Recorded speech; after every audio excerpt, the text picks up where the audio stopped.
Бүгін Өмірбек Текебаевтың тарапташтары ОКМК алдына митингке чыгышты. Мөнөсүз митинг уланарын айтқан жарандар бийлик саясий куугунтуктун негизинде Текебаевты мыйзамсыз камады деп наразычылыктарын билдиришти.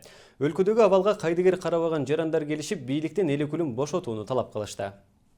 Почему в декларации он не указывает деятельность, плоды, финансовую отчет о своих близких родственниках? Почему он не говорит о доходах своих детей, доходах Автомашэнерго? Он в 2015 году не меньше 15 миллионов киловатт-часов получил.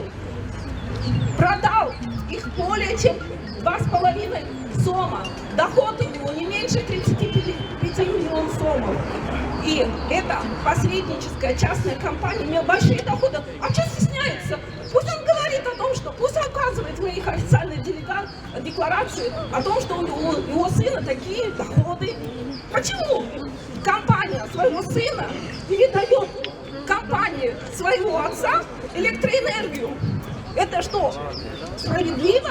Biz onun için boşun çünkü bana öldüler. Aytıklar düşüncede. Boşun düşünmüşler. Kırgızistan'da kuramız dedik bile. Biz oynadık bile. 5 yılda kanday önü gösterdik. Kana muğalimlerin ayrılık göğüygönü. Aytıklar için o yerde muğalimlerin. Bana ben muğalimim. Kana vraçların ayrılık göğüygönü. Bana vraçlar cüret. Kimse ayıp atar. Kana ben çalışırım ayrılık göğüygönü. Zima kanımız. Kana pensiya. Kana pensiya. Kana.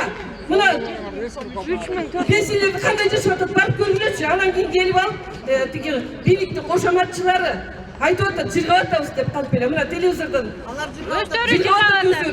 Qarapayım el. Göğü düşünüyorlar. Bu yoqqa kelayin deyotadi. Qo'rqyapti. Qo'rqmoqni endi. Chimdiq uchun kurashganmiz, kurashamiz taqdirda. Ушул биздин наразычылык акцияларыбыз башталгандан бери айтылып келатат. Оппозициянын лидери, оппозициялык фракциянын лидери Текебаев Өмүрбек Черкешевич мыйзамсыз негизде кармалды. Андан сырткары экс-депутат Атамекен партиясынын мүчөсү Дүйшөн Шөтөнов дагы кармалып отурат. Алардан сырткары биздин дагы 10 жаш активист жигитте аэропорттон каралып кетишкен. Аларга дагы соттун чечими чыгып, адилетсиз жерден алар дагы күнөөлөнүшүп отурат.